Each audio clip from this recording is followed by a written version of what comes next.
unimproved section of the rails to trails, Santa Fe rails to trails. And there's the rails next to us. Now, unlike, I guess, a lot of the rails to trails routes in which they get the railroad bed, they pop up the ties and they put the track down on that, and it's dead smooth and a nice even grade. The Santa Fe rails to trails runs alongside the tracks, and so it's using some old access roads, and so you go up and down, and rather than taking the nice bridges over the arroyos or the little washes, you go down and up them. Makes the rails trail a bit more interesting, but also a bit more challenging. Now, I haven't been on this too much for over a week, or a little over a week ago. I was on the rails trails running my little 35mm tires on my gravel bike with a little too much pressure, and I went into one of the corners and dumped the bike, scraped myself up, threw my back out. So I've been off the bike for a while, taking it easy. My back is still a little buggy. Well, it's more than buggy, it hurts still. Went to my chiropractor. Now, this is one of the places where you could go up the hill there, or you could take the weenie way, which I usually do, which is to squirt along the tracks so you don't have to climb as much.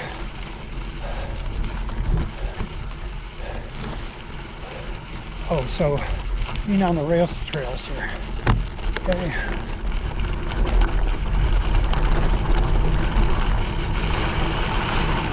So in that week that I've been off it, it's been pretty dry, and it's funny how different parts of the trail are getting a little more deep sand than they used to have.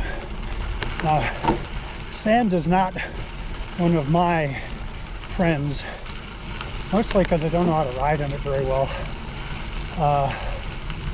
I was out here, 2 years ago maybe, with my Surly Troll, and I had ridden, maybe it was the Galisteo Loop, or maybe just out to Galisteo with the bike club, and they're all road riders. So I decided to peel off and take this route back to the house.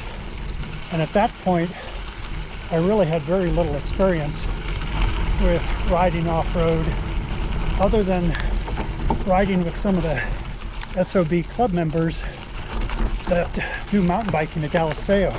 And I was impressed by how they zoom up and down and around and go crazy on their bikes.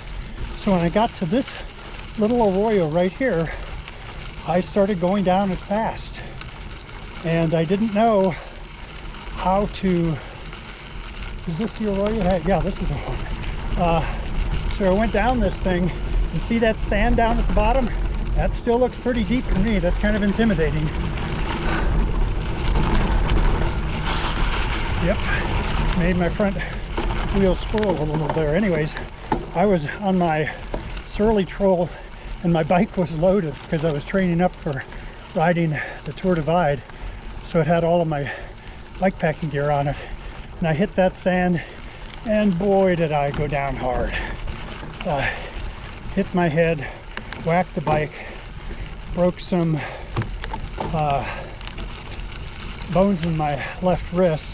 Had to have some surgery done in the wrist to repair it. And so that was one of my exposures to sand. And you know, oh, here's another place where you could climb up to the right if you were a real man. But Cindy says I should be getting more in touch with my feminine aspect, although that doesn't work. A lot of the women riders I know are a lot tougher than the guys. So anyways, taking the easy way again along the tracks here.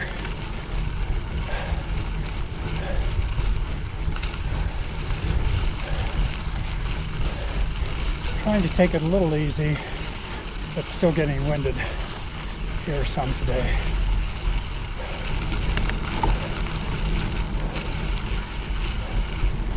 There's another up and down to the right. I'll stay next to the tracks here. So if they improve this section like they've done the other sections, I think they gotta maintain a right-of-way away from the railroad tracks. So for example, they wouldn't be able to use this chunk of the route here. They would need to go up and over, which I think they'd be able to do, but it's a little fussier than staying down at this level. There's a little bunny.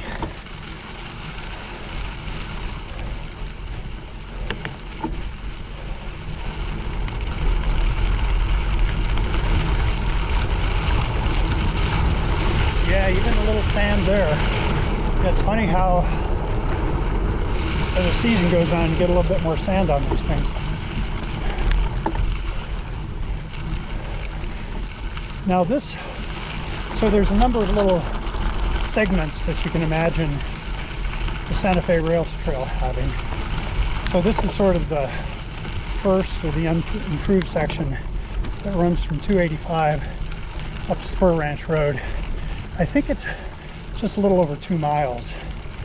And then from Spur Ranch Road, you get on the newest section. They just completed it several months ago. That runs from Spur Ranch up to Avenida El Dorado. And that's another 2 miles or so of rail trail. And that one's getting a lot of traffic on it. Every time, well, a lot. You'll see there's a couple of walkers. You might see one person on a bike this morning. But it seems like it's pretty popular. As I think this one would be if they improved it.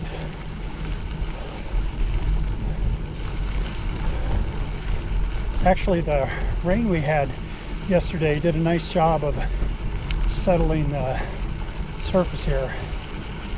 Packed it down, made it a little harder. I only see one set of bike tracks since the rain yesterday. No surprise. Not a whole lot of people on this route.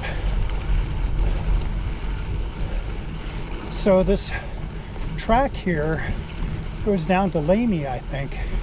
And they used to have a train that ran from Lamy to Santa Fe and back. And I thought it was pretty popular. Folks would go out there, go to the restaurant, just hang out at Lamy and go back to town. But I don't think it's run for several years now. Although we did see a locomotive and a car on this section of track up in El Dorado, so they pushed something along there. I think it's still an active track if they wanted it to be. Okay, so coming around the corner here, and we can see the mountains up ahead are the foothills of the Sangre de Cristo Range, which of course runs up into Colorado.